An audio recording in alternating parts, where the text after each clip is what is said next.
φέτος, στο δεύτερο έτος της θεραπείας, ήταν η πρακτική. Η πρακτική άσκηση. Κάτι καινούργιο το οποίο θα μπορούσα να πω ότι στην αρχή ήμουν άνοχα. Τέλος, ήταν όλο μαγικό. Εκεί είπα ότι τελικά αυτό που σπουδάζω πραγματικά δουλεύει. Ευχαριστώ. Ήμουν μία άλλη όταν ήρθα, είμαι μία άλλη τώρα που φεύγω. Αν πρέπει να πω κάτι, είναι εμπιστευτείτε αυτά που αισθάνεστε και αυτά που αισθάνονται οι άνθρωποι και όλοι θα αποτύχουμε. Δεν υπάρχει αμφιβολία, απλώς να αποτυγχάνουμε καλύτερα. Ποτέ δεν είναι αργά για τα όνειρά μας.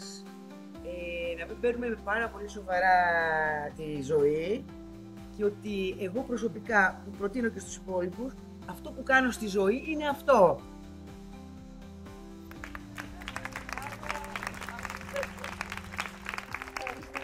Εγώ σίγουρα είμαι άλλος άνθρωπος από αυτούς που ήρθα.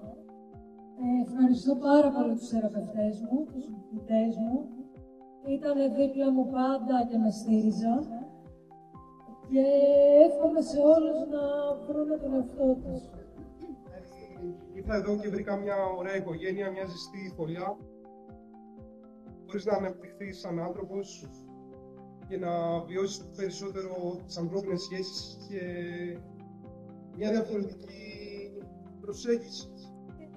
Θέλω να πω ένα τεράστιο ευχαριστώ σε όλους τους καθηγητές. Και να πω ότι επειδή εμείς ήμασταν στο τμήμα του distance, δεν το νιώσαμε ποτέ αυτό. Ίσα-ίσα τον έχουμε πάρα πολύ κοντά. Και αυτό που είπε για την οικογένεια, εγώ αυτό νιώθω. Μπορείς να μοιραστείς αυτές τις καλές